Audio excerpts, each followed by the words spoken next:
Number 2, রমজানের দ্বিতীয় আমল, যেটা রমজানের প্রধান আমল মূলত কি সেটা বলেন দেখি।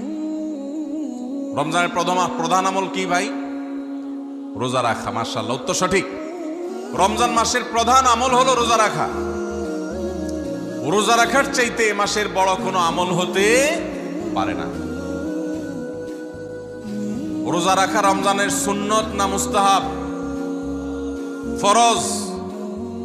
ফরজ মানে হলো আল্লাহর সেই নির্দেশ, যেই নির্দেশ লঙ্ঘন করলে জাহান্নামের শাস্তি অবধারিত, জাহান্নামের শাস্তি এড়ানো যাবে না, যে নির্দেশ মান্য করা আবশ্যক, এরকম একটি ফরজ। ইসলামের স্তম্ভ কয়টা ভাই? 5টা। নবী করিম সাল্লাল্লাহু আলাইহি সাল্লাম বলেছেন, বুনিয়াল ইসলামু আলা খামস। ইসলাম দাঁড়িয়ে আছে 5টি ফাউন্ডেশনের উপরে, 5টি খুঁটির উপরে, 5টি ভিত্তির উপরে। সেই 5টি ভিত্তির 1 নম্বর হলো শাহাদাতি আল্লাহ ইলাহা ইল্লাল্লাহ ওয়া আন্না মুহাম্মাদান রাসূলুল্লাহ।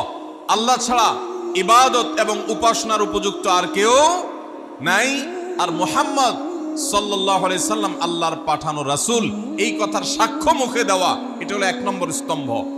স্তম্ভ নম্বর 2, 5 ওয়াক্ত নামাজ আদায় করা। স্তম্ভ নম্বর 3, যাকাত আদায় করা, যাদেরকে আল্লাহ সামর্থ্য দিয়েছেন, সচ্ছলতা দিয়েছেন। স্তম্ভ নম্বর 4, হজ করা। স্তম্ভ নম্বর 5, রমজানের রোজা রাখা। তবে অনেক হাদিসে রমজানের রোজাকে 4 নম্বরে আর হজকে 5 নম্বরে রাখা হয়েছে। তাহলে রমজান মাসের রোজা রাখা এটা শুধু ফরজ না, মৌলিক ফরজ।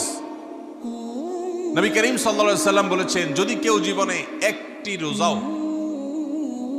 শরিয়া গ্রাহ্য ওজর ছাড়া কেউ যদি ভঙ্গ করে, রোজা না রাখে, রমজানের পরে যদি সে সারা জীবনও রোজা রাখে, দায় মুক্ত হয়তো হয়ে যাবে। সে কাজা আদায় করেছে, কাফারা আদায় করেছে, দায় মুক্ত হয়তো হয়ে যাবে, কিন্তু রমজানের একটা রোজা রেখে আল্লাহর কাছে যে পরিমাণ মর্যাদার অধিকারী হওয়ার কথা, সারা জীবন রোজা রেখেও রমজানের ওই একটা রোজার ক্ষতিপূরণ করা সম্ভব নয়।